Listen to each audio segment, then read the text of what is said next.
Merdeka belajar wujud yang nyata. Raih mimpimu juga cita-cita.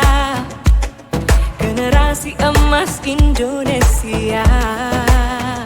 Profil pelajar Pancasila tanamkan di dalam dada. Profil pelajar Pancasila, cerdas berkarakter itu kita. Baik, kita mulai saja. Bapak dan Ibu sudah siap ya? Bismillahirrahmanirrahim. Assalamualaikum warahmatullahi wabarakatuh. Sampurasun.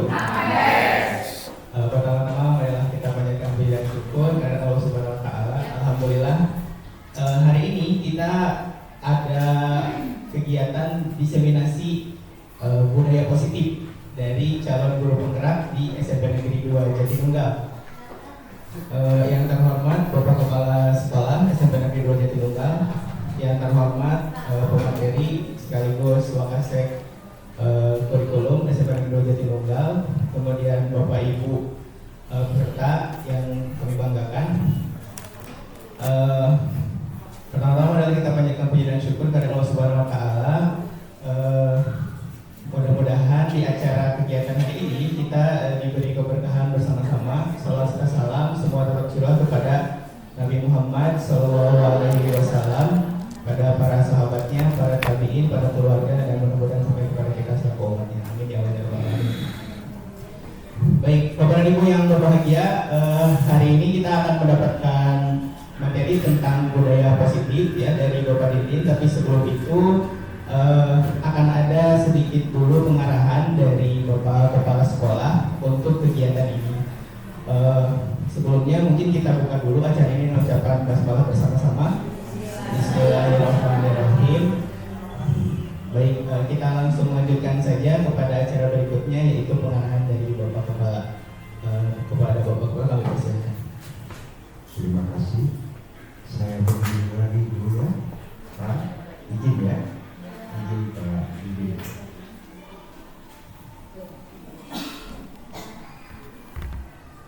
5 jam sampai jam 5 nanti ya. Siap-siap saja. Karena makan di sini siapa? Bismillahirrahmanirrahim. Assalamualaikum warahmatullahi wabarakatuh. Puji dan syukur kita panjatkan kepada Allah Subhanahu wa taala.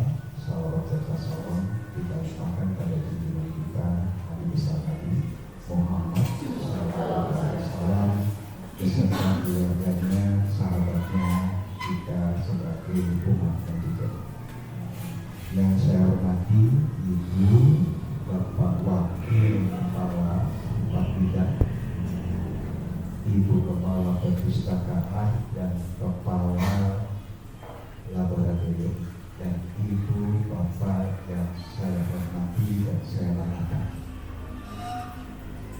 Alhamdulillah, sekarang diseminasi tentang budaya positif. Terima kasih Pak Didi.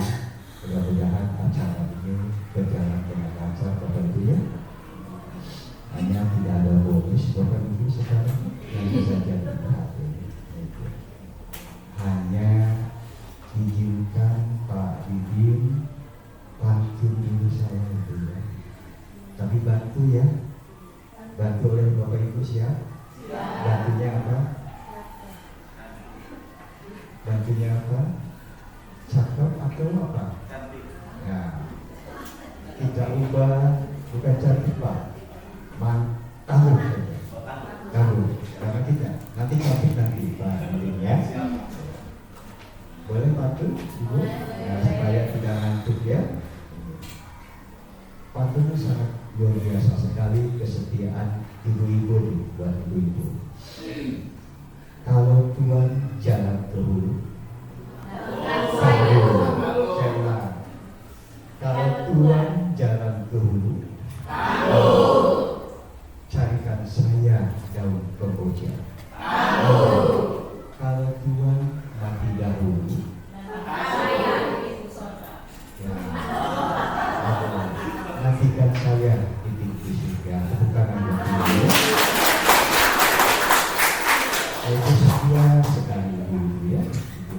mendoakan ibu juga luar biasa. Terima kasih. Satu kali lagi Pak Ibu, kalau tepuknya 3 kali aku tangguh, tepuk 3 kali kamu tangguh, tepuk 3 kali sebolkan. Siap Bu? Ya. Tepuk tangannya 3 kali Pak Ibu. Aku tangguh,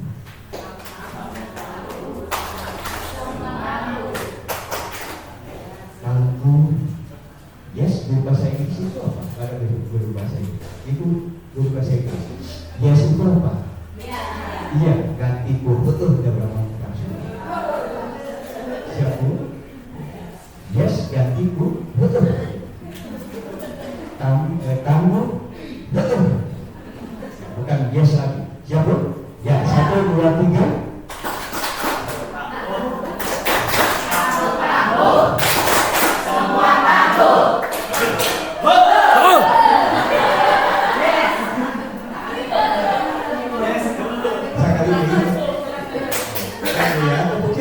Semangat Ibu ya.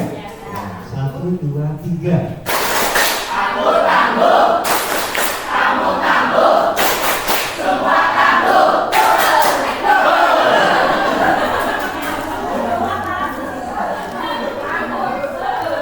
Tangguh betul. Ya, nanti diulang ya.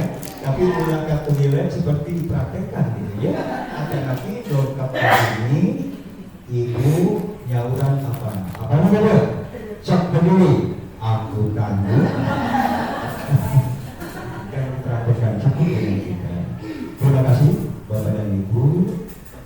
Luar biasa sekali budaya positif ini, luar biasa. Nanti terjawab. Contoh tadi ketika dikedepankan Bapak Ibu waktu pertemuan yang Ibu Yudi itu secara tidak langsung budaya positif. Nanti ada keyakinan muncul, keyakinan siswa, keyakinan Bapak Ibu guru, TU dan kepala sekolah yang sudah kita sepakati. Contoh, kita yakin pada Allah, yakin, ada yakin, itu seperti itu contoh. Itu konsep luar biasa. Sehingga ditanya apapun kita yakin bahwa Allah itu ada, Allah itu pencipta kita. Termasuk keyakinan, komitmen antara siswa, guru, TU, saya sendiri, komited juga. Yaitu terima kasih ya, selamat mengikuti tentang materi budaya positif yang akan diberikan oleh yang terhormat Pak Diki. Ya, kita ikuti bersama karena ini sangat luar biasa. Pak Sabras menyebutkan jangan fisik saja, tapi batin kita. Kalau saya menyebutkan yuk kita wisata rohani, wisata hati, sehingga nanti keyakinan akan muncul. Ya itu saja. Selamat mengikuti. Tidak ada yang ngantuk. Ya kalau ngantuk silahkan izin ke Pak Didin. Pak, izin ngantuk misalnya. Ya. Atau mau angkat tangan dulu ke Pak Didin. Pak, saya sebentar mau ngantuk dulu keluar. Boleh. Gitu ya. Komitmen Bu ya. Terima kasih sampai saat ini Bapak Ibu yakin bahwa budaya positif itu sangat luar biasa sekali. Terima kasih atas perhatiannya. Sukses buat Pak Didin ya untuk acara berikutnya. Silakan Pak Didin nanti untuk memberi materi. Terima kasih. Wabillahi taufiq wal hidayah. Wassalamualaikum warahmatullahi wabarakatuh.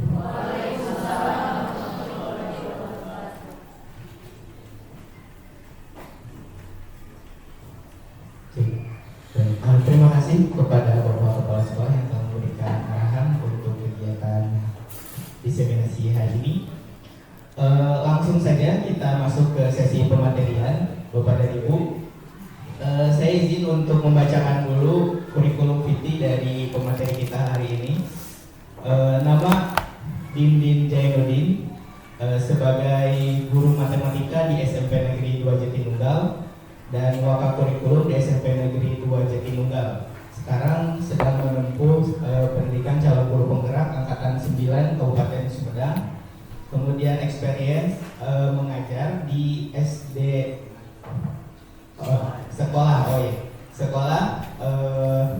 di riwayat pendidikan berarti ya Bapak Ibu di SD Negeri Cikesi 1 dan Maraja tahun 93, SMP Negeri 1 Malangbong tahun 96, SMA Dharma Raja tahun 99, kemudian S1 Pendidikan Matematika Unsaf lulus tahun 2005, S2 Pendidikan Matematika Unpas tahun 2014. Kemudian organisasi Ketua Paskibra di SMA Dharma Raja, DKR Ranting Dharma Raja, Himpunan Mahasiswa Pendidikan Matematika dan MBMP Matematika. Untuk moto hidup, mun teu ngopek moal nyapek, mun teu ngakal moal ngakeur, mun teu ngarah moal ngari.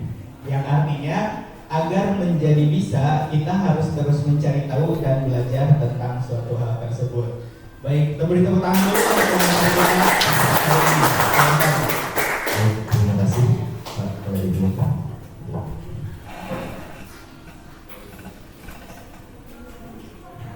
Assalamualaikum warahmatullahi wabarakatuh. Bismillahirrahmanirrahim. Alhamdulillahirabbil alamin. Assalatu wassalamu ala asyrofil anbiya'i wal mursalin wa ala alihi washabihi ajmain, amma ba'du. Yang terhormat Bapak Kepala SMP 2 Jatinegara yang sudah memberikan kesempatan bagi saya untuk melaksanakan salah satu tugas dari pendidikan penggerak, yaitu diseminasi budaya positif.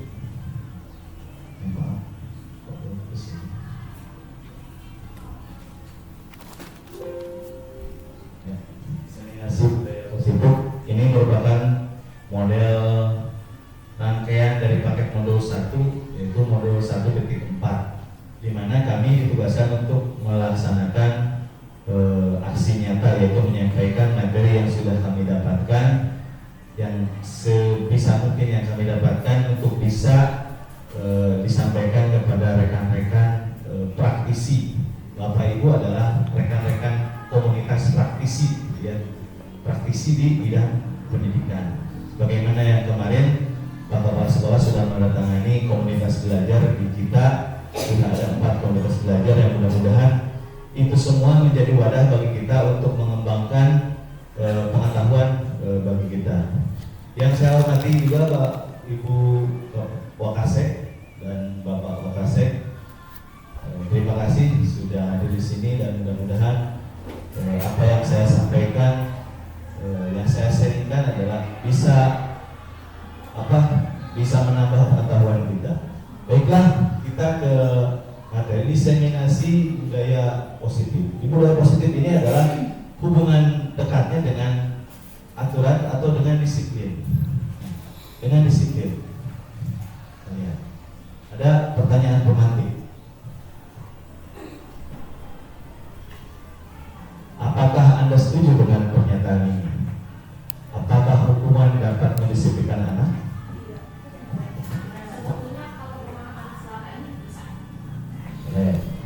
Bisa. Terus pemberian hukuman dengan hal positif seperti membaca atau membersihkan halaman sekolah dapat meningkatkan disiplin anak? Bisa tidak, bisa iya. Memberi penghargaan dapat meningkatkan motivasi belajar anak? Bisa ya, bisa tidak, ya. Ini semua. Makanya kita sekarang belajar tentang budaya positif ini. Oke. Dan berawal dari pertanyaan romantik itu, maka kita berubah dulu paradigma atau pikiran kita, ya. Jadi kita ada permainan di sini. Coba Bapak Ibu silahkan yang di sebelah kanan silahkan tuliskan di secari kertas, atau bayangkan saja Anda menulis kertas, atau bayangkan Anda kepalkan, ya. Silahkan. Ibu sama siapa? Bapak sama silahkan dikepalkan, berpasang-pasangan silahkan. Salah satu kepal, satu enggak, silahkan. Yang satu kepal, yang satu enggak. Kalau ibu kepal, ibu enggak. Ya. Berpasang-pasangan. di kepala kan itu bayangkan di dalam kepala Bapak Ibu itu, ya, di dalam kepala Bapak Ibu yang kepala ya. Misalkan di sini, bos. Bayangkan ini adalah barang paling berharga. Mau cincin, mau mas kawin, mau apa silahkan pegang. Ya, ibu yang satu yang tidak mau apa silahkan rayu. Bagaimana mungkin baik cara kumaha wae, mau cara apapun untuk membuka itu kepalanya tanpa menggunakan sentuhan fisik, tanpa fisik. Silakan.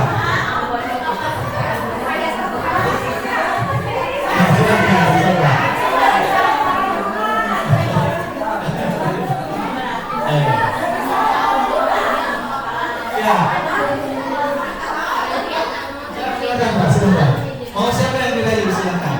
Ibu sama ibu saja dong. Sama ibu. Pak, dari Pak. Mau menggunakan kekuasaan juga boleh Pak, silakan.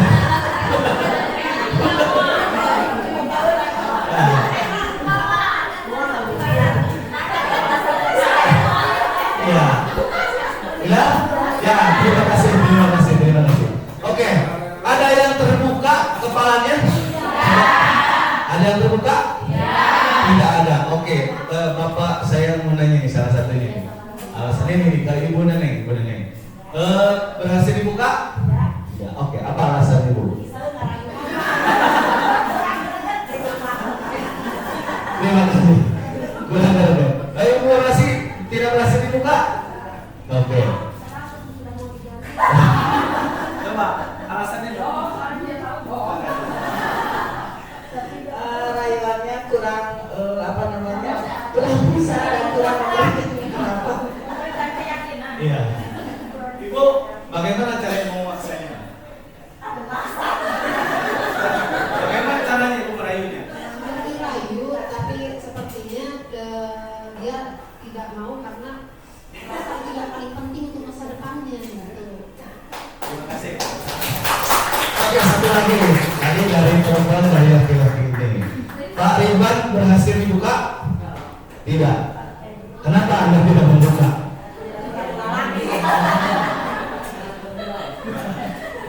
Ya, yakin kalau ini sangat berharga. Apa saja yang sudah Bapak lakukan untuk membuka kepala dari Pak Ridwan.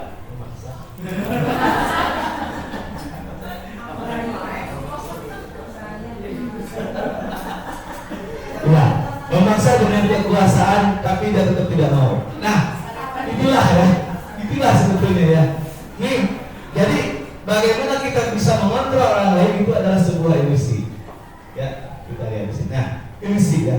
Bahwa ini adalah paradigma teori kontrol, ilusi kontrol. Bahwa kita hanya ilusi kita bisa mengontrol anak. Hanya ilusi bahwa kita bisa menguatkan karakter. Hanya ilusi bahwa penguatan positif efektif dan bermanfaat. Hanya ilusi bahwa orang dewasa memiliki hak untuk memaksa. Hanya ilusi. Kenapa hanya ilusi? Karena kontrol itu ada di dalam diri masing-masing. Ya, kita bisa mengontrol diri kita, tidak bisa mengontrol orang lain. Karena kitalah yang bisa mengontrol diri kita sendiri. Nah, itulah maksudnya ya.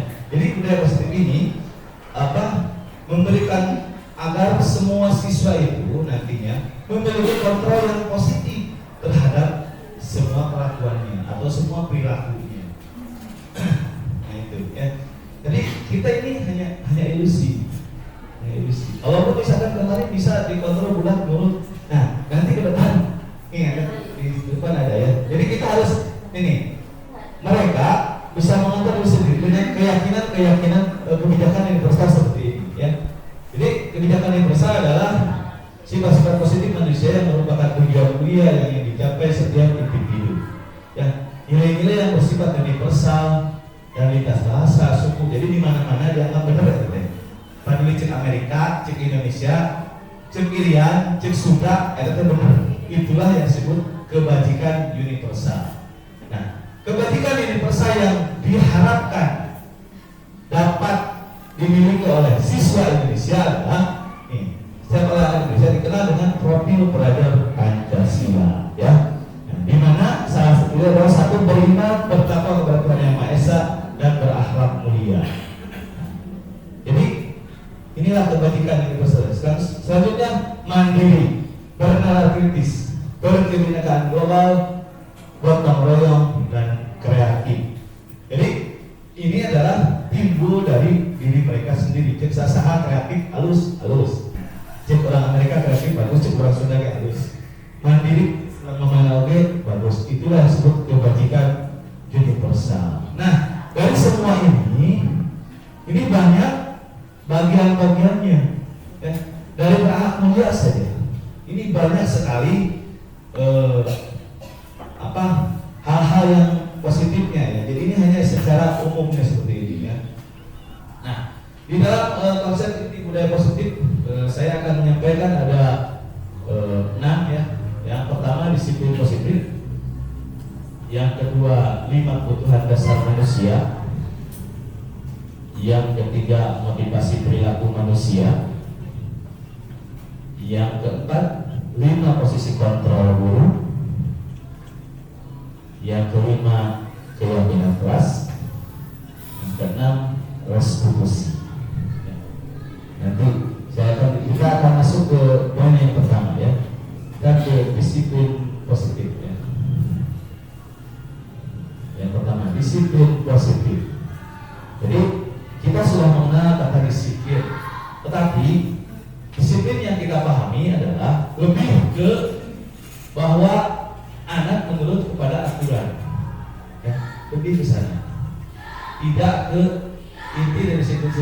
Karena ketika tidak ada pengawasnya, ketika tidak ada guru pikirnya, dia mau kabur misalkan seperti itu. Berarti itu belum disiplin secara utuh, gitu ya. Kita yang pertama disiplin positif itu memiliki makna bahwa merupakan suatu cara penerapan disiplin yang mengajarkan anak bertanggung jawab dan menumbuhkan kesadaran diri berdasarkan nilai kebajikan yang tadi ya, kebajikan yang tadi. Jadi disiplin positif merupakan suatu penerapan disiplin mengajarkan anak bertanggung jawab, kesadaran dirinya terhadap kebajikan yang tadi. Yang kedua, disiplin positif itu lebih ke arah disiplin diri yang dapat mengontrol diri dalam melakukan segala tindakan. Jadi lebih ke dirinya sendiri, mengontrol dirinya sendiri ya. Sebagaimana Ki Hajar Dewantara mengatakan bahwa merdeka itu bukan merdeka bebas melakukan apa saja, tapi bebas kita atau mampunya kita mengontrol diri kita sendiri. Itu menurut Ki Hajar Dewantara.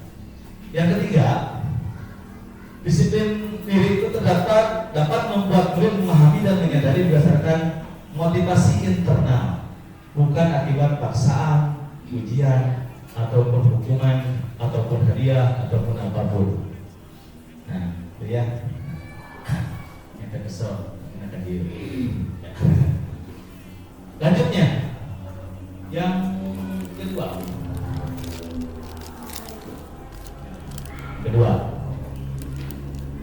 Yang kedua 5 kebutuhan dasar manusia ya. Nah, kalau Bu Yuli menggunakan bahasa Inggris, saya menggunakan bahasa Indonesia saja. Ya, 5 kebutuhan dasar manusia menurut William Glasser. Karena kebutuhan dasar manusia itu banyak yang punya teorinya. Ada yang dari Maslow. Nah, sekarang untuk yang saya sampaikan adalah menurut William Glasser. Nah, kebutuhan dasar manusia itu ada 5: penguasaan, kesenangan, kebebasan, kasih sayang, dan rasa diterima, dan yang paling inti adalah bertahan hidup, survival atau bertahan hidup. Nah, semua kebutuhan dasar manusia ini itu dimiliki atau dibutuhkan oleh setiap peserta didik kita. Ketika salah satu kebutuhan dasar ini tidak terpenuhi, maka timbullah sebuah pelanggaran. Contoh, penguasaan. Dia memiliki kebutuhan untuk menguasa. Yang berkuasa di kelas, maka dia melakukan pelanggaran atau melakukan tindakan kepada temannya. Yang dihormati, yang diturut. Nah, itu salah satu. Kenapa? Karena dia memiliki kebutuhan ini, penguasaan. Kasih sayang, ya. Kasih sayang apalagi ya, kita semua tahu lah kasih sayang, butuh kasih sayang. Ada salah seorang kasih sayang dan pengakuan ini ya, kasih sayang dan pengakuan. Saya kata pintar atau Ayah bisa kami ke aku ku batur gitu ya. Nah, jadilah dia melakukan pelanggaran. Ayah di aku udah orang ge boga duit gitu sebetulnya. Tapi mereka tidak tahu aku punya uang. Nah, akhirnya dia melakukan apa? Selanjutnya kesenangan. Nah, ada kesenangan, hanya senang-senang saja, hanya iseng ada. Jadi siswa itu melakukan sesuatu itu karena hanya ingin senang, iseng. Bersifat senang yang mudah, ciri tinggal batur ciri sedap. Nah itu, karena dia punya apa? Punya kebutuhan untuk kesenangan. Nah, gitu ya. Ya, maka jangan aneh. Anak-anak seperti itu, dasarnya semua pasti kesini. Bertahan hidup ketika dia tidak punya uang, dia perlu makan, akhirnya marah. Nah, akhirnya marah.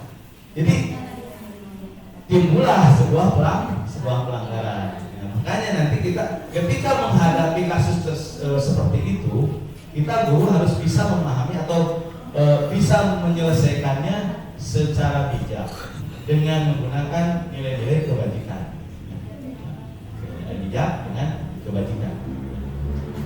Kita lanjut. Yang ketiga, motivasi perilaku manusia seperti yang tadi ya. Yang kita lakukan tadi ya, mengepalkan ya, motivasi perilaku. Atau anak juga melakukan pelanggaran. Ada motivasinya ya. Yang pertama, motivasi manusia itu ada 3 ya. Yang pertama, menghindari ketidaknyamanan atau hukuman. Nah, jadi motivasi anak ketika tidak melanggar aturan, pertama ini, menghindari ketidaknyamanan, ya, atau menghindari hukuman. Nah, menjadi hukum. Hanya itu. Jadi anak datang isuk-isuk ngilu upacara, arah tadi poe kepada ini misalkan, arah tadi poe kepada Ridwan, arah tadi panggil Bu Ibu BP misalkan. Itu pertama itu. Ya. Jadi siswa itu motivasinya ini, baik siswa ataupun kita juga sama. Kita mengikuti aturan yang ada di sekolah ini. Motivasinya ini salah satunya. Pasti salah satunya ada yang ini. Karena aturan, menghindari ketidaknyamanan, dan nyaman. Ya, nyaman dan beda di batul begitu. Ya. Nah, tapi masih lumayan karena masih mengikuti aturan. Yang kedua, nah ini, karena ingin mendapatkan imbalan atau penghargaan dari orang lain. Nah, iya. Misalkan lainnya, seatasnya kupa kepalaan, mejana bersih rapi dipasihan hadiah, abi gerek di bersihan. Malah sabuna hayang benang hadiah di kepala deui. Nah, misalkan gitu ya. Nah, itu motivasi ekstrisik. Masih kena motivasi bukan dari diri kita, dapatkan imbalan untuk orang lain. Seperti siswa hayang jadi juara kaiji, hayang menang hadiah. Ya, itu dialami oleh istri saya curhat dulu ya, waktu dia masih siswa. Ketika kelas 2-nya dia juara umum dan mendapatkan KN, terus ketika kelas 1 kelas 2, ketika kelas 2-nya ternyata tidak ada hadiah. Mariam itu menang hadiah. Nah, ternyata dia motivasinya ingin mendapatkan hadiah. Sampai belajarnya pun malas. Nah, untungnya batuna goreng-goreng neneknya anggarnya juara kahiji gitu ya. Mudah-mudahan ilmunya nurun kepada abinya, amin. Ya, selanjutnya yang ketiga, nah ini yang dia, menjadi orang yang mereka inginkan, menghargai diri sendiri dengan nilai yang mereka percaya. Nah, itu tadi kurang naik bersih dan kebersihan meja, kurang serangan, yang kurang teh jelema berseka, kurang teh jelema serapi, nah, seperti itu ya motivasi sendiri. Jadi yang dua ini adalah motivasi ekstrinsik dan eksternal atau dari luar, yang dari luar. Mendapatkan hadiah itu motivasi dari luar, ya. Nah, mendapatkan hadiah seperti siswa mendapatkan hadiah. Makanya di kurikulum 2013 yang kemarin sudah tidak ada lagi peringkat. Sebetulnya itu merusak, ya. Makanya dihilangkan di kurikulum. Dan kurang ngerasa ternyata yang saya pahami sekarang, oh benar geningan tidak memberikan penghargaan itu, ya karena itu membuat anak yang rendah. Udah orang mager mau tak udah, oh ya diajar lagi. Itu itu teman yang lain seperti itu. Di kelas juga kita harus mengapresiasi anak tanpa menyakiti anak yang lainnya.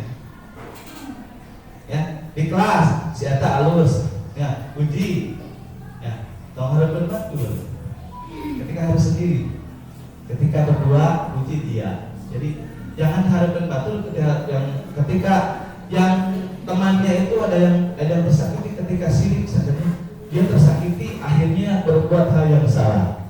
Nah, jadi jangan salah ketika kita memberikan pujian kepada siswa, jangan di hadapan orang lain.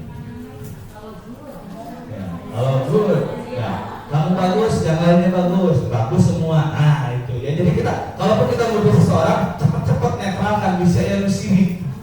Sebab kejadian pengalaman mungkin Bu Rosi juga pernah mengalami ketika si itu ulangan ke 10, si itu mengizinkan langsung banget. Nah, karena nilainya temannya itu sudah melebihi nilainya dia, langsung banget. Nah, seperti itu. Nah itu mungkin jadi nilai positifnya kita kita bisa memotasi anak untuk lebih besar. Di sisi lain ya seperti itu. Nah, murid saya itu jadi pernah dulu pernah. Ya nilainya dia lewati orang lain dia menangis. Nah, gitu. Ya, mau nyalahkan dia pimpin bahwa jadi murid dia adanya. Mau nyalahkan dia adanya. Memang keinginan dari motivasinya seperti itu.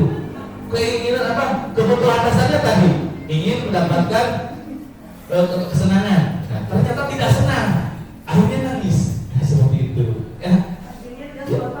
Ya silakan. Berarti tidak berlaku lagi adanya reward sama punishment kalau gitu. Nah itu nih. Kita memberikan rewardnya itu dengan cara tadi secara individu. Untuk mengatur, panggil sama seperti kita mau menyalahkan dia. Jangan dia menyalahkan dia di hadapan orang lain, itu menghancurkan karakter. Ya, menghancurkan karakter. Panggil dia, ngobrol. Termasuk pujian juga seperti itu. Adapun cenai tadi kok kepala betul kita memotivasi kamunya cara ulang terus gitu ya, terus meningkat gitu ya. Dan orang mah selain siswa maka gitu dia mau bantu ya. Ya silakan. Bukan yang memuji anak itu memotivasi yang lain. Ya contohnya saya ini bagus gitu ya. Tapi yang lain juga bisa seperti itu asal rajin belajar. Nah itu bagus ya. Jadi memuji jangan memuji ke individu seorang saja. Kita harus langsung mengetahui bahwa yang lain juga bisa seperti ini ya. Bukan berarti hanya dia yang bagus. Nah seperti itu ya. Jadi jangan ada ungkapan. Jadi jangan ada ungkapan memojokkan seseorang. Walaupun sebetulnya kadang-kadang saya juga sering melakukan. Saya melakukan ya. Kadang gini, kita mau memuji seseorang, apalagi di kelasnya ada yang bersaingnya secara kurang sehat. Ya, dulu banyak yang di kelasnya bersaingnya kurang sehat ya seperti itu. Sampai Pak Balet dia dulu masih ingat istilah di kelas yang di bawah itu ya, ketika nilainya tadi gitu lebih besar langsung bawahnya seperti itu, persaingannya kurang sehat. Berarti memang kita aja yang kurang paham. Ya. Nah, ini motivasi eksternal dan yang ini adalah motivasi internal dari diri kita sendiri ya, dari dalam hati anak atau dalam diri kita sendiri. Nah, tugas guru adalah berupaya untuk menumbuhkan motivasi internal dalam diri siswa agar dapat memunculkan pribadi yang menghargai diri sendiri dengan nilai-nilai yang mereka percaya. Ya, sebaiknya hindari hukuman dan pemberian penghargaan berlebihan agar meminimalisir motivasi eksternal. Jadi penghargaannya biasa saja, tidak berlebihan. Dihargai, seperti tadi Bapak menghargai ya. Saya tidak tahu isi amplopnya berapa. Ya. Nah itu contoh pemberian penghargaan yang biasa, tidak berlebihan, begitu ya.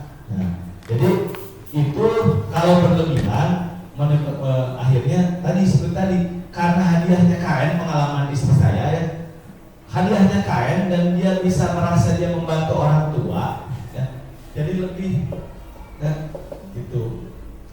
Jadi kadituna alas kata semangat itu diberi hadiah. Jadi kalau kita memberi hadiah harus konstan memberi hadiah agar tidak merusak suasana gitu ya. Karena penghargaan ada sebuah artikel dibaca, saya pernah membaca, karena gara-gara penghargaan justru jadi hancur. Penghargaan itu menghancurkan motivasi dia karena segala sesuatu teh yang digunakan. Seperti kita ke anak kita, lain kita itu ibuhan. Nah, seperti itulah. Karena makanya orang tua kita mengajarkan tong hayang diguruhan wae. Nah, karena apa? Ternyata ribut tidak selamanya bagus seperti itu. Ketika udah bertemu duit, terus keguruhannya udah begitu, ya. Nah, itulah. Jadi kita berusaha di sini menumbuhkan motivasi internal, ya, dalam diri siswa. Selanjutnya 5 posisi kontrol. Nah, posisi kontrol. Yang pertama, posisi penghukum. Posisi penghukum itu senantiasa mengatakan bahwa sekolah memerlukan sistem yang dapat menekan murid-murid lebih dalam lagi. Penghukum itu menggunakan kata-kata yang keras, menghardik, sebagainya. Selanjutnya, posisi pembuat rasa bersalah. Posisi pembuat rasa bersalah. Jadi bilang atau mana karunya ke bapak, yang dicarikan bapak ke kepala, menurut. Nah itu contohnya, ya. Itu contoh pembuat rasa bersalah. Gitu. Ya. Jadi anak itu merasa tidak nyaman, merasa bersalah. Dulu itu salah, saya salah, melakukan seperti ini. Guru orang jadi dicarikan guru mana bisa seperti itu. Itu contoh pembuat rasa bersalah. Selanjutnya teman. Nah, teman. Saya lihat di sini guru posisi teman itu berupaya mengatur melalui persuasi pendekatan, ya. Kita mungkin banyak ya posisi seperti teman seperti ini ya. Dulu. Selanjutnya ada pemantau. Jadi pemantau itu berdasarkan aturan data. Datang jam segini aturannya begini, terlambat begini aturannya begini, ya pemantau. Seperti itu pemantau ya. Jadi kita bertanggung jawab atas perilaku orang-orang yang kita di posisi pemantau berusaha, nah, berdasarkan pada peraturan dan konsekuensi. Jadi telat 20 menit, lari 20 menit. Jadi seperti itu ya. Itu proses. Yang terakhir adalah posisi manajer. Posisi manajer itu posisi di mana guru dan murid dipersilakan murid berkegiatan berlakunya mendukung murid agar dapat menemukan solusi atas permasalahannya sendiri. Ya.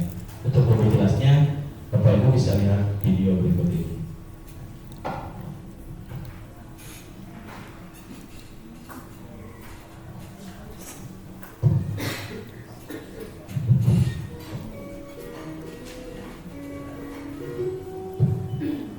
Salam bahagia itu yang dapat hebat dalam penerapan disiplin positif restitusi.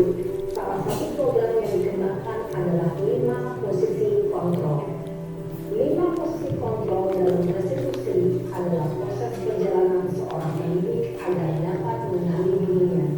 Pada video kali ini kita akan membahas tentang 5 posisi kontrol yang dikembangkan oleh Diane Gosling dan contoh penerapannya.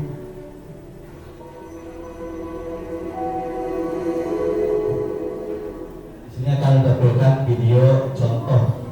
Itu adalah 1. Posisi penghukum, 2. Posisi pembuat rasa bersalah, 3. Posisi teman, 4. Posisi pemantau atau monitor, dan 5. Posisi manajer. Untuk lebih memahami kelima posisi tersebut, mari kita saksikan kasus Naren yang terlambat hadir 20 menit ke sekolah dan melihat bagaimana kelima posisi kontrol dalam menghadapi masalah tersebut.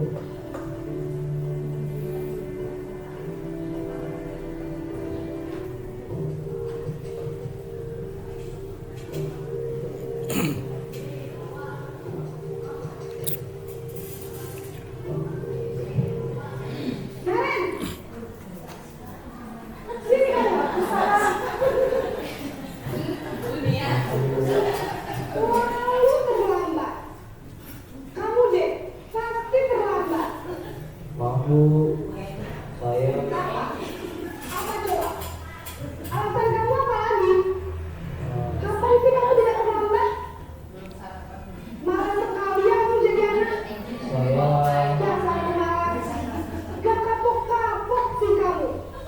Sudah berapa kali terlambat? Sana, kamu pulang ke lapangan basket. 2 kali. Kenapa? Kamu melawan ibu. Berani-beraninya jawab. Sudah terlambat, masih berani jawab nggak? Kenapa? Keliling lapangan basket. Pergi sana ke lapangan basket. biasanya berbicara dengan nada dan menyindir. Hukuman bisa berupa fisik ataupun psikis. Ibu dan bapak guru hebat. Dampak yang terjadi pada murid ketika guru berada pada posisi penghukum adalah murid cenderung akan memberontak, bahkan menyimpan dendam.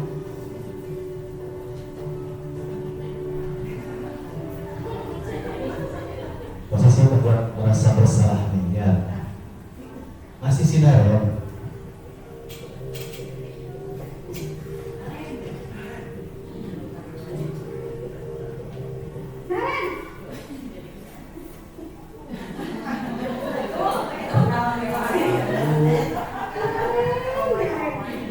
Kamu kenapa terlambat lagi, nak? Ya Tuhan, Naren. Kamu senang ya bikin ibu susah ya? Kalau kamu terlambat lagi, nanti ini yang ditegur bapak kepala sekolah, nak. Disangka ibu tidak bisa menjinak kamu. Gimana ini? Maaf Bu, Gusti Naren. Kamu suka ya kalau ibu ditegur bapak kepala sekolah? Terus, sekarang ibu harus tulis apa yang ibu absen? Ini kamu sudah sering terlambat loh. Ibu harus apa coba? maaf Bu, maaf. Ya sudah, lain kali jangan bikin ibu susah lagi ya nak ya. Ibu tidak akan puas lagi kalau kamu begini terus. Bisa jadi lagi kalau ibu.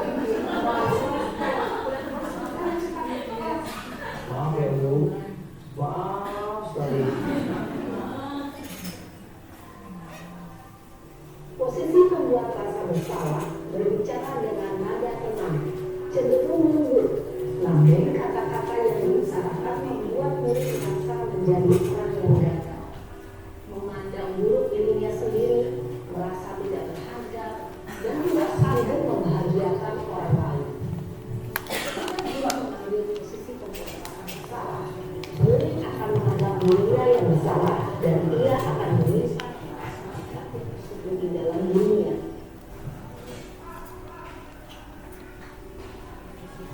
Ya, selanjutnya posisi teman.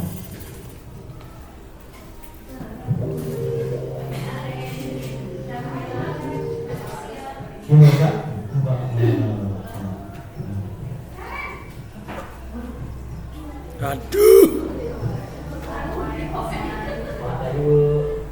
Wah, sudah jam berapa ini nak? Terlambat lagi ya sayang. Ayah mengambil. Sobi kaya kasih kak. Saya Bu,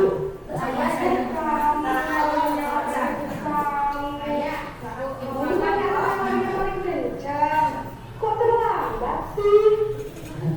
Iya Bu, saya memang terlambat bangun tadi. Jadi biarpun saya lari kencang, tetap gak kecenjar Bu. Ya sudah sana, nanti lain kali larinya lebih kenceng lagi ya, biar gak terlambat lagi. Bikin seneng ibu, demi ibu, bisa kan? Bisa lah Bu. Ya sudah sana masuk kelas, ibu beresin urusan absen kamu. Kamu ini ada-ada saja. guru berbicara dengan nada suara akrab, cenderung bersenda gurau untuk menjaga suasana tetap santai. Murid akan merasa senang, aman, dan akrab dengan guru. Identitas yang tercipta adalah identitas sukses atau berhasil. Namun, semua gimana? Karena ini masih dorongan eksternal, maka ada faktor ketergantungan dari murid kepada orang terpilih. Di sini, guru absennya, sehingga di lain waktu, murid bisa berperilaku baik, namun hanya kepada orang-orang tertentu saja.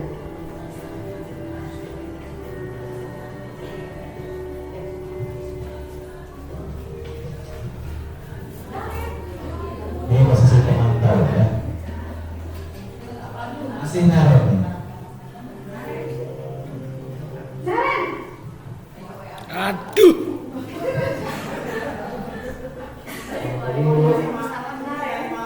apa peraturan sekolah kita tentang jam berapa kita harus masuk sekolahnya? Kita harus di sekolah jam 7, Bu. Iya betul, sekarang sudah jam 7.20. Naren sudah tahu konsekuensinya jika terlambat hadir. Paham, Bu. Saya harus tinggal kelas pas jam istirahat selama 20 menit. Iya benar, konsekuensinya demikian. Jadi nanti jam 9.30 pas istirahat, kamu harus tinggal di kelas, kerjakan tugas tambahan untuk perjalanan kamu, ya. Baik, Bu.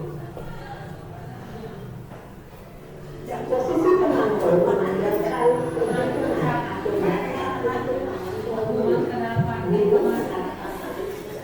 peraturan dan konsekuensi. Seorang pemantau menunjukkan bahasa tubuh dan ekspresi wajah yang nyata dan halus formal.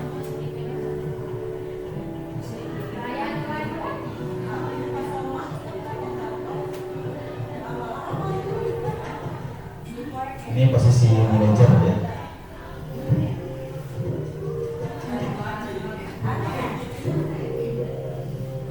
Naren, Aduh. Selamat pagi, Bu. selamat pagi Naren. Maaf, Bu. Saya terlambat. Iya, sekolah masuknya jam 7, sekarang sudah jam 7.20. Jadi sekarang bagaimana ini Naren? Maaf, Bu. Saya lupa setelah saya semalam. Baiklah, menurut kamu, kira-kira sekolah yang mana yang perlu kamu tingkatkan? Menghargai diri sendiri dan orang lain mungkin, Bu. Setuju.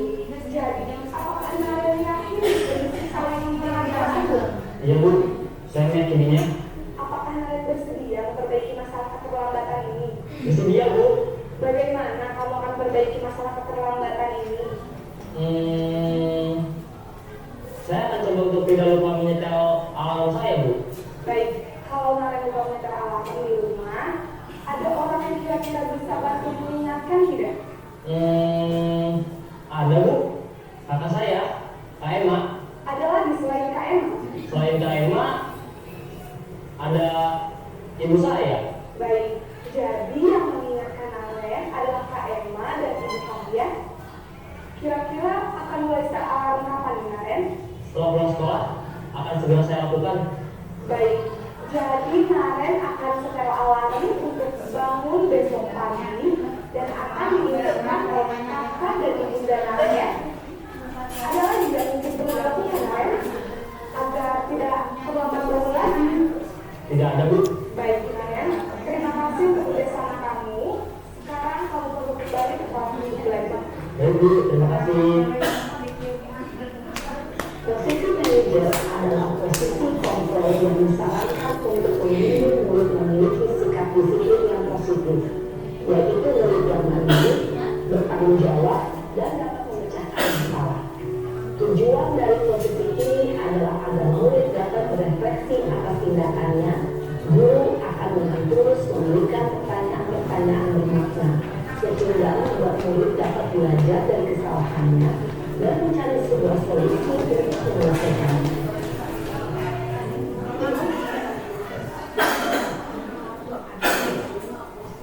Dan kira-kira posisi mana yang paling ideal? Posisi mana yang dapat menunjang motivasi intensif murid? Posisi manajer.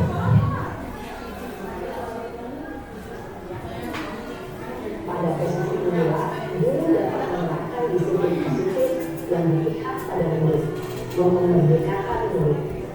Perjalanan seorang pendidik tentunya tidak mudah untuk sampai pada posisi seorang manajer. Namun, tujuan kita pasti, yaitu menciptakan murid-murid yang mandiri, merdeka, dan bertanggung jawab. Sementara penggambaran 5 posisi kontrol yang telah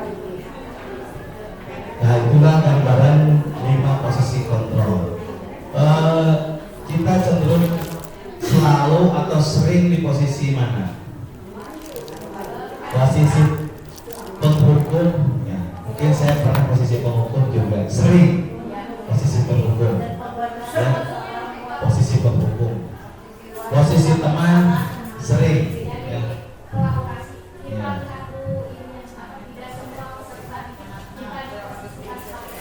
Ya, nah seperti itu ya. Jadi tadi itu ya, kita terkadang harus posisi penghukum, harus posisi teman, harus buat dia merasa bersalah juga, harus dia mentaati peraturan, dan yang paling bagus adalah kita menjadi posisi manajer. Memang itu sulit, tetapi posisi manajer itu dapat menumbuhkan, karena tujuan kita adalah peserta didik, ya, siswa. Ya, itulah penjelasan tentang 5 posisi kontrol. Nah, posisi kontrol seorang guru, ya, sebaiknya kita di posisi ini, posisi manajer, di mana ini mempersilahkan murid mempertanggungjawabkan perlakuannya, mendukung murid agar dapat menemukan solusi atau permasalahannya sendiri. Posisi manajer untuk mengacu pada restitusi yang dapat menjadikan murid sebagai manajer sebagai dari dirinya, sehingga tercipta identitas positif atau berhasil dalam diri murid. Jadi kita berusaha mencapai posisi manajer ini karena ini menumbuhkan motivasi intrinsik di dalam diri anak. Tetapi untuk kita melakukan ini ada yang namanya tadi disebut dengan restitusi, ya. Ada restitusi. Restitusi itu apa? Kita ke depan kita akan bahas, ya. Untuk mendapatkan restitusi juga kita harus punya tadi, ya. Ada yang disebut dengan kebajikan. Kebajikan itu yang diterapkan dalam yang disebut dengan keyakinan kelas. Nah, yang kelima, nih, keyakinan kelas. Ya. Kenapa tidak peraturan saja? Mengapa harus keyakinan? Mungkin ada pertanyaan, mengapa kita memakai peraturan tentang protokol kesehatan? Dulu ya, waktu COVID, ya. Kenapa harus pakai masker dan mencuci tangan setiap saat? Jawabannya adalah, mungkin jawabannya untuk kesehatan atau keselamatan. Nah, jadi keyakinan itu lebih dari jawabannya dulu. Jawabannya dulu seperti ini, keselamatan. Nah, dari yang sini. Jadi nilai keselamatan dan kesehatan inilah yang disebut sebagai keyakinan.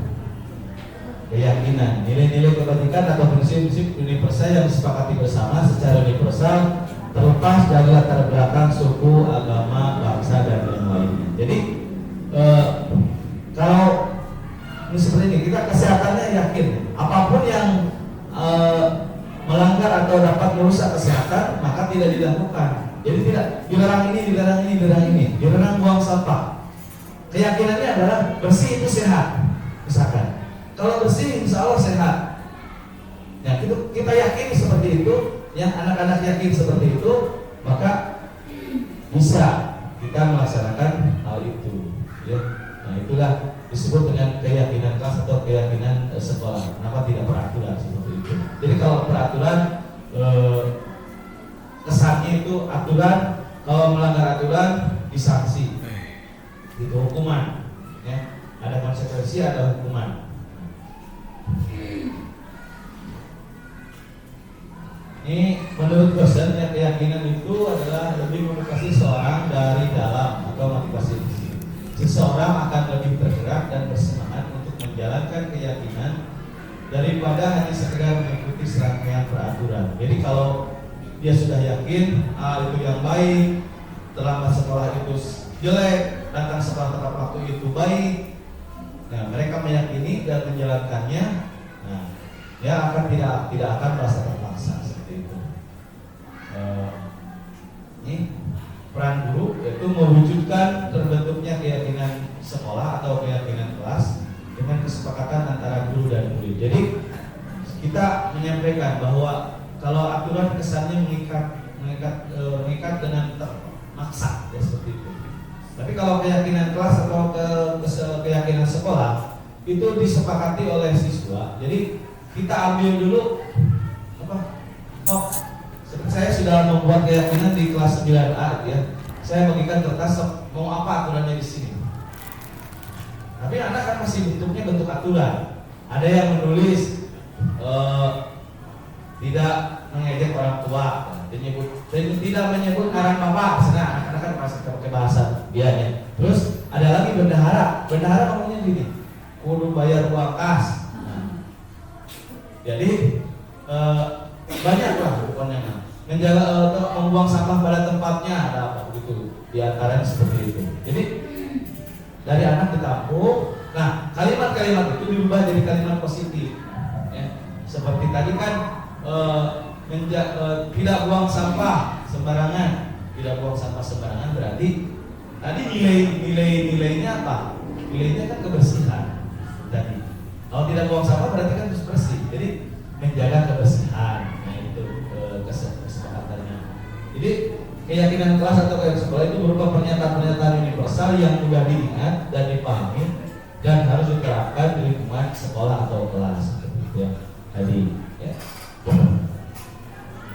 Sudah berapa menit aja?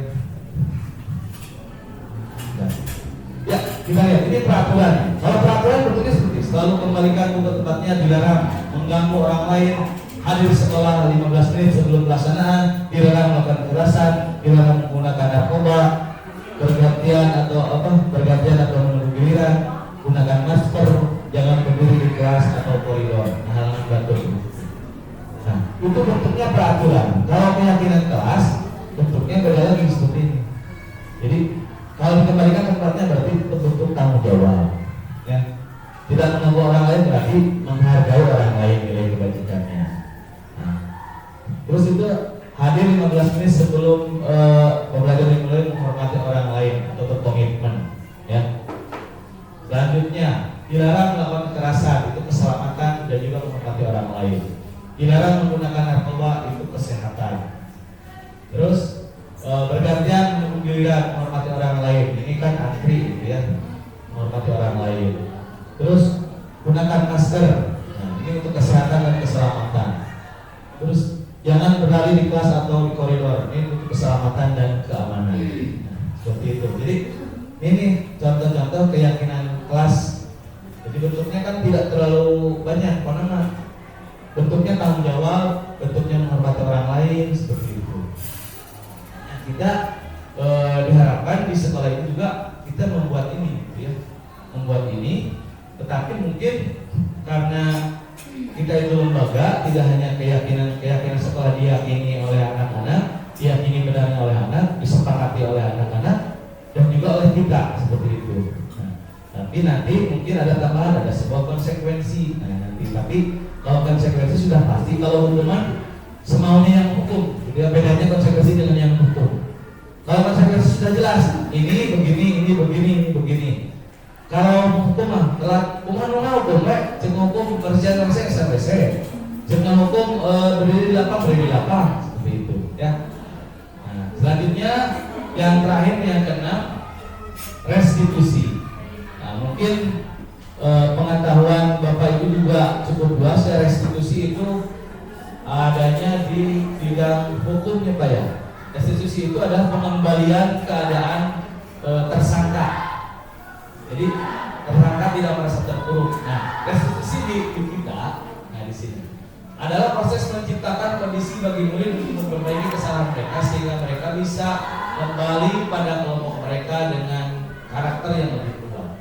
Restitusi juga adalah proses kolaboratif yang mengajarkan murid untuk mencari solusi untuk masalah, membantu murid berpikir tentang seperti apa yang mereka inginkan dan bagaimana mereka memperlakukan orang lain. Itu menurut dosen, ya, itu restitusi.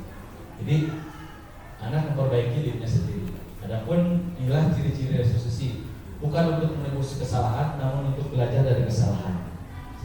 Yang kedua, memperbaiki hubungan. Tawaran bukan paksaan. Restitusi menuntun untuk melihat ke dalam diri. Restitusi mencari kebutuhan dasar yang mendasari tindakan. Restitusi diri adalah cara yang paling baik. Restitusi fokus pada karakter bukan tindakan. Restitusi fokus pada solusi. Restitusi mengembalikan murid yang berbuat salah pada kelompoknya. Jadi anak itu ketika dia berbuat salah tidak terpojokan, tapi dia kembali untuk bersemangat dan melaksanakan hal yang baik. Nah, itulah tadi 6 poin dari budaya positif yang sudah saya sampaikan. Nah, dari restitusi itu untuk penyelesaian masalahnya, ya, guru yang berperan sebagai manajer itu melaksanakan segitiga restitusi, ya, segitiga restitusi yang dimana ada menstabilkan identitas, validasi tindakan yang salah, menanyakan keyakinan. Nah, untuk melaksanakan segitiga restitusi ini kita harus buat dulu keyakinan kelasnya dulu atau keyakinan sekolah, ya. Baru nanti kita akan bisa mengembalikan kepada anak keyakinan apa yang sudah yang tidak dilakukan oleh kamu misalkan gitu ya. Jadi validasi menstabilkan identitas dari tidak mengharus anak mana yang melakukan kesalahan, tapi ya wajarlah manusia melakukan kesalahan itu wajar. Itu menstabilkan ya, menstabilkan. Pada tindakan yang salahnya, terus kamu lakukan apa yang tadi? Terus cek kamu itu bagus atau tidak? Nah, dia menyadari. Nah, terus keyakinan apa? Nah, itu ya, keyakinan apa yang menurut kamu tidak dilakukan barusan? Dia melakukan kesalahan, kita melakukan segitiga restitusi. Jadi segitiga restitusi ini sebetulnya kalau guru BP sudah menguasai ya Bu, ada ilmunya ya, tidak ada ilmunya di sana ya. Mudah-mudahan kami akan belajar lagi ya Bu ke guru BP, meskipun Ibu Manda murid saya, murid kita semua ya. Tapi keilmuan tentang hal ini pasti lebih jauh ya. Oke. Itu saja ya dari saya. Ini segitiga restitusi ini ya, tujuannya adalah menghasilkan murid yang mandiri dan bertanggung jawab. Nah, itulah goalnya kita adalah mewujudkan siswa yang mandiri dan bertanggung jawab. Itulah paparan tentang budaya positif dari saya. Terima kasih atas perhatiannya. Mungkin ada sebuah pertanyaan, ada diskusi. Ya. Terima kasih. Barangkali untuk yang kedua kali saya menyatakan di belakang, sebetulnya ini dapat saya pahami antara keyakinan dengan peraturan. Sebetulnya itu juga, cuma ini lebih memberikan kepada peserta didik gitu ya. Jadi peraturan yang disepakati bersama itu yang disebut dengan keyakinan. Saya mencoba kita coba ke belakang dulu tahun 2009 kita telah menerapkan pola seperti ini, kalaupun bentuknya lebih cenderung kepada peraturan. Jadi satu aturan seperti masalah tidak boleh terlambat, ada konsekuensinya apa, kalau dulu istilahnya hukuman ya, itu sudah diterapkan. Cuma perlu lagi kita pahami bahwa anak saya ceritanya sama tadi, cerdas juga gitu. Dulu ada kasus, kalau tadi cerita Kevin, kasus kecerdasan anak yang cerdas. Ketika anak ditato dan anak itu sangat jeli melihat itu, karena tidak ada tertulis di situ peraturan tentang tato, sehingga ada anak yang lehernya ditato gitu. Dulu ya kasusnya ingat seperti itu. Jadi kita pun harus pandai bijak dalam menentukan tadi kalau kita mau mencoba melakukan sebuah keyakinan siswa ke kelas ataupun keyakinan sekolah. Menurut Pak Dinten gimana? Iya, terima kasih. Jadi sebetulnya dulu juga kita sudah membuat peraturan yang disepakati ya. Cuma istilahnya belum ke keyakinan ya. Ibu ini mangga mengenali 3 menit lagi Bu. Bismillahirrahmanirrahim. Terima kasih Pak Kurikulum yang sudah memberikan waktunya kepada saya untuk bertanya. Simpel saja pertanyaan saya. Jadi contoh konkret yang bagaimanakah cara mendisiplinkan siswa tanpa menghukum, itu saja. Karena kan selama ini yang saya lakukan ketika misalnya ya ada anak yang terlambat, tentu selain kita ceramahi juga harus ada tindak lanjut dengan ya seperti tadi lagi terus membersihkan WC gitu kan. Nah, kalau dari menyimak dari paparan yang Bapak kurikulum ini berikan, sebetulnya itu berarti agak patogeniah gitu ya, agak betul ya, karena di sini kita lebih dituntut untuk bersikap bijak kayaknya. Jadi beneran tenunang urang teh sesumpakan ka budak ngamuk gitu ya, terus tenunang dia kesannya seperti itu gitu ya yang saya tangkap. Jadi contoh konkret supaya bisa mendisiplinkan anak tanpa harus menghukum, itu pertanyaan saya. Terima kasih. Iya, terima kasih, pertanyaan yang cukup bagus. Ini bisa kita pikirkan semua ya, karena saya bukan sumber ilmu ya. Tanpa mendidikan anak, tanpa menghukum seperti tadi, kita harus bisa menanamkan dulu hal-hal yang baik itu yang mana menurut dia ya. Terus hal itu tidak bisa instan. Kalau kita mendisiplinkan anak tanpa hukum, tanpa dihukum seperti tadi, memang susah. Tetapi kita mulai dari motivasi ekstrinsik dulu. Seperti tadi ya, ada konsekuensi dulu ya, bukan kehukuman. Kalau hukuman cenderung kumaha, bagaimana yang menghukum? Kesannya mendadak. Kalau konsekuensi sudah jelas. Seperti tadi kasus Naren, dia terlambat 20 menit, maka konsekuensinya dia harus duduk 20 menit di jam istirahat. Itu konsekuensi ya. Jadi kalau konsekuensi larinya ke tanggung jawab. Nah, dulu itu kita sudah menerapkan seperti itu. Kalau ini membaca Quran begitu, kalau melanggar ini membaca Quran begitu. Cuma dulu kita judulnya sanksi ya, bukan konsekuensi seperti itu ya.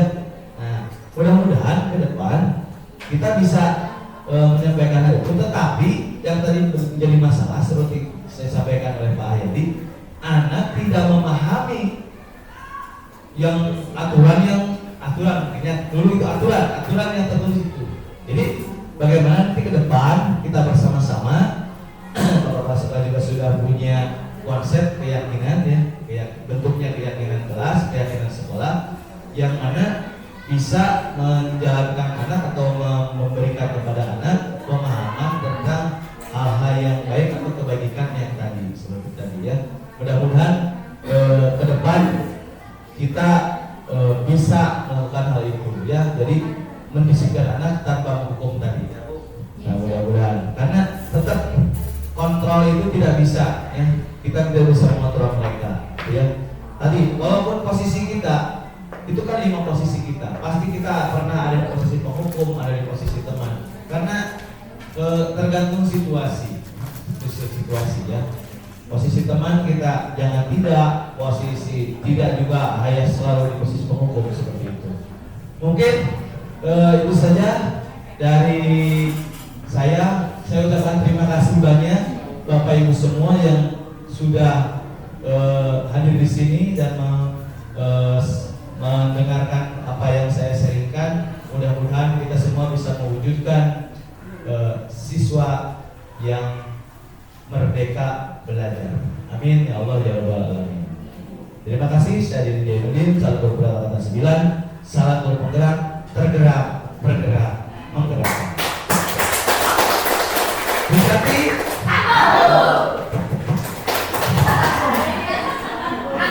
sudah lupa lagi ya.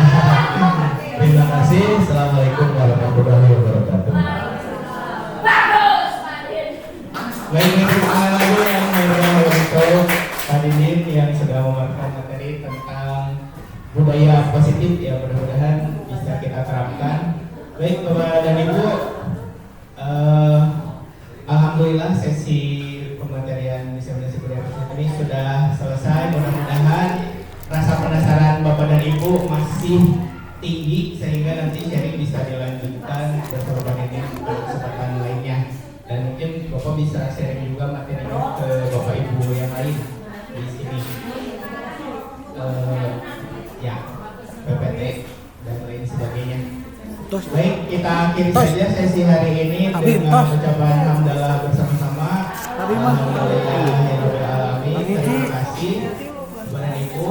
Saya akhiri. Wassalamualaikum warahmatullahi wabarakatuh. Beriman dan bertakwa pada Tuhan. Assalamualaikum warahmatullahi wabarakatuh.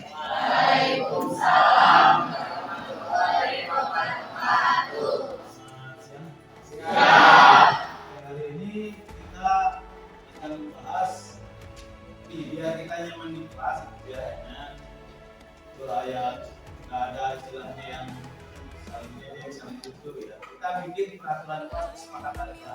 Bisa? Sekarang Bapak akan bagikan ini ke kelas. Lalu kamu masukkan aturan-aturan yang ingin kamu terapkan di kelas kita. Bisa nanti dikumpulkan di depan ya. Kamu bentuk.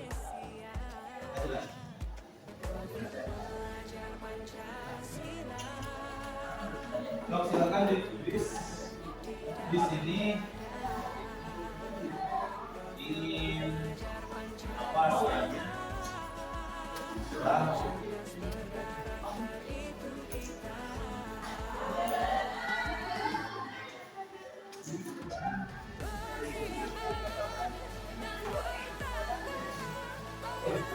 Fotonya sudah ada di apa saja silakan. Serah mana kamu yang gimana gitu. Udah sedikit. Apa abis nih? Main aula. Nah, apa? Kau silakan ditulis. Misalkan sudah mulai datang terlambat dan mulai makan sekolah.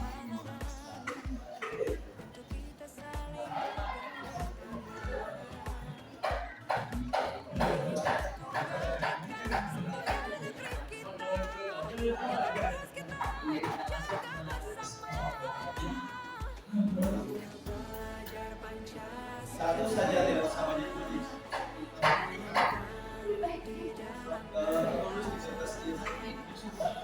Satu aja.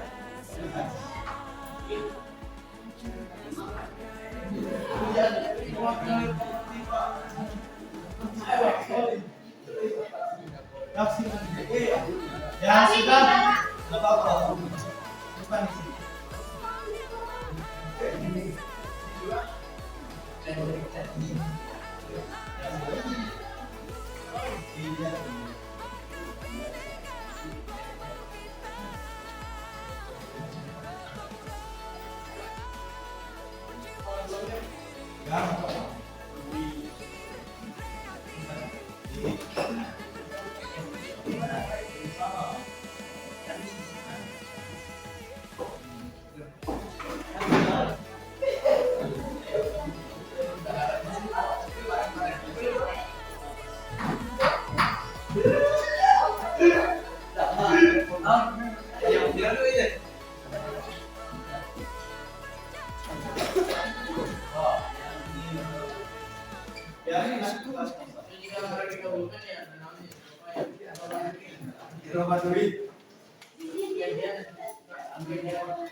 Oke, terima kasih.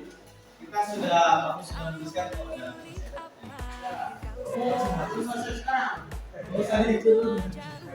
ini kesepakatan kita semua ya. Ini keinginan kalian.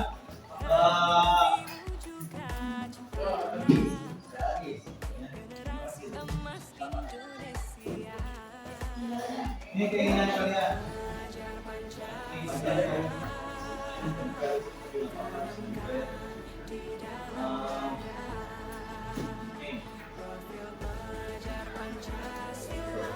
Jaga kerahasiaan pakaian. Kalau aturan kan aturannya enaknya dilanggar. Ramadan kue di mana hanya itu bukan aturan, tapi keyakinan apa yang kita tahu dia jalankan. Kalau jelek kita tinggal. Ini menurut kalian ya. Nih, kepengenan kalian harus saling menghormati pada guru. Tidak boleh mengejek fisik. Nah, kan? Jangan menyebut nama orang tua. Berarti kalau menyebut nama orang tua tidak enak kan? Selanjutnya ini nih, menjaga lingkungan kelas. Nah, berarti harus selalu menjaga kebersihan. Dilarang bullying.